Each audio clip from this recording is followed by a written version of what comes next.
Hi guys, it's Stephanie again, and I wanted to point out something that I learned today while I was reading about Abraham, because the last video I did was about Abraham, and I ended up reading the whole chapter of Genesis 18, and I found something very interesting in here that, yes, I've heard this many times before, and you probably have too, but I thought this was interesting, so I wanted to bring it to your attention. So I guess I didn't realize that right after Jesus was visiting with Abraham, he was going to Sodom and he was going to see if there was any righteous. And I didn't realize how close in time frame that was to that whole scenario. So as I was reading, this is what it said. Then the men rose from there and looked toward Sodom, and Abraham went with them to send them on the way. And the Lord said, Shall I hide from Abraham what I am doing? Since Abraham shall surely become a great and mighty nation, and all the nations of the earth shall be blessed in him. For I have known him in order that he may command his children and his household after him, that they keep the way of the Lord to do righteousness and justice, that the Lord may bring to Abraham what he has spoken to him. So this right here is interesting because he says, Shall I hide from Abraham what I am doing? So what it's saying is, I'm going to tell Abraham what I am doing, which is what he tells us. He tells us what he is doing beforehand so that we will not be in the dark when it comes, right?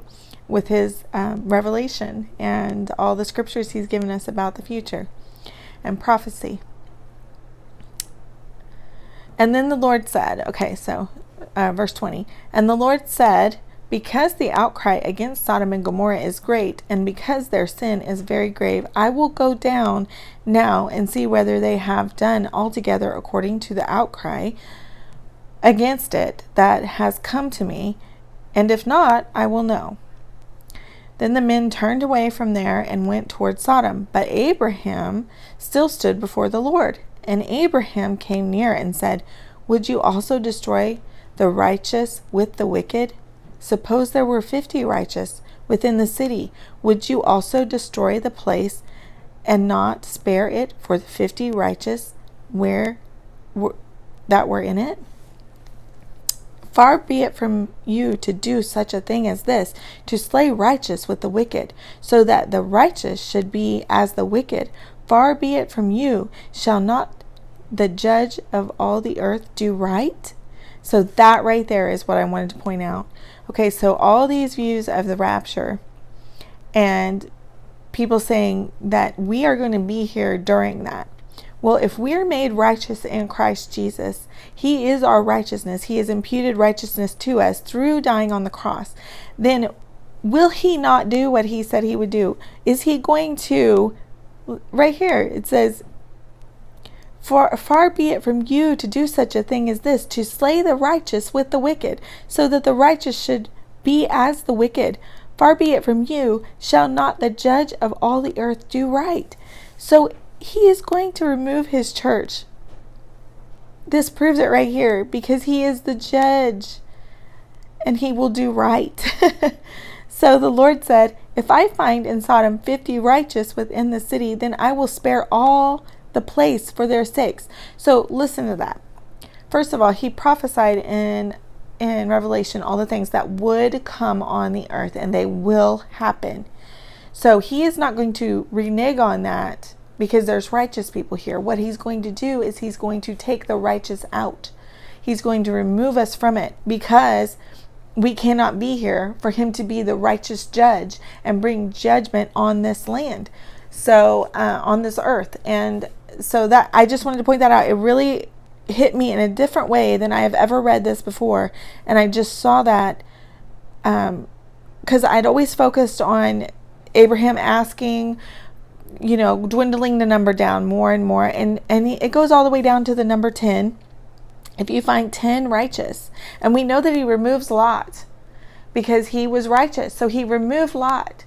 So, he didn't find many, obviously, because Lot and his family, those were the only ones going, and that wasn't that many people, but he didn't even let those people be destroyed. So it's just when people try to place the church and the righteousness of God in the judgment of God, it does not make any sense. We have the righteousness of Jesus Christ. Therefore, we will not be here in the tribulation. So look up, people. We're going home soon. He's coming soon, and we just need to remember that. And if you want to, just go read Genesis 18 and you will be uplifted. I'm telling you, it is awesome.